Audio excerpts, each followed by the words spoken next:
Are you trying to figure out which camera you need for your video workflow? All the influencers are telling you this camera is the best one, this camera is the best one. You don't understand what they're saying. You barely know what megapixels are, or maybe you do, but you've researched it too much and now it's going crazy in your head. I do this all the time as well. So today we're going to talk about Canon's lineup of cinema and video hybrid cameras and talk about which one's going to be the best for your workflow. I'm Corey with Paul's Photo. Let's get into it. Okay. Okay. First one we're going to talk about is the Canon PowerShot V1. This is a pocketable vlogging camera. It has a smaller sensor, so it is kind of better paired with these when you're doing bigger things.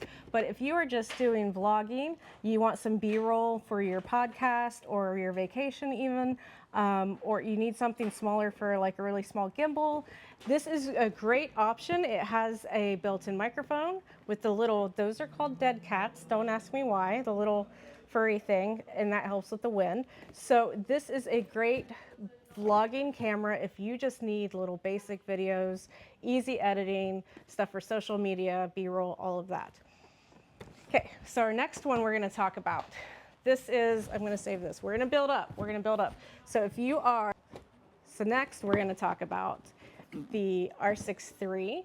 This is, I call it my Goldilocks camera for photographers. The reason I say that is because it sits between the R6 II and the R5 when it comes to megapixels. This is 32, and I think it's a great middle ground.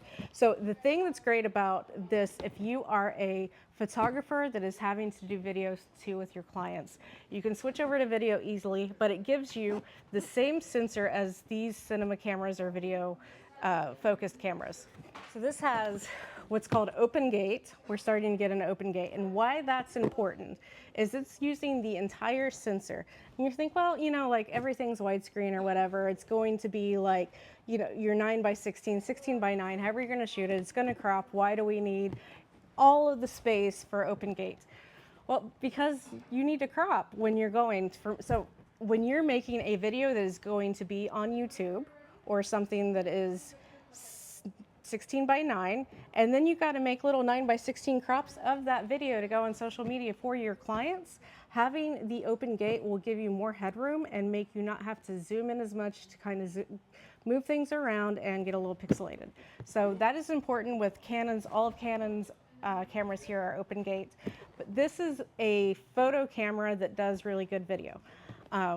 So that's for the photographer that has some video. I am going to say that if you do more than a few, maybe an hour or so at a time of recording, this is not what I would stay with, and I will tell you why in a minute. These are more video focused cameras, and they have fans. So if you live someplace that is warmer, or you have to shoot in some place where you turn all the air off and you know you're worried about sound in the background, which we don't do that here, then you want to have something that will be cooler. I used to work in film in New Orleans, and I can't tell you how many times we had to stop in the beginning of digital and put ice packs on cameras. It was crazy. So the R6 III doesn't have a fan to cool down, but the C50 and the R6V does. And that's really important in the summer in California, the South, basically everywhere. I'm from Ohio, it's still hot there. So when you are getting into shooting more than an hour at a time, you really want to cool off that sensor so it can, the camera so it can go longer. So now we're getting into R6V. This is the newest of the kind of lineup here. And what I have said in our previous video, check it out, link in the description, is that this is a great bridge camera for somebody who is going from doing just some video as a photographer, getting more into video, but not wanting to get a cinema camera.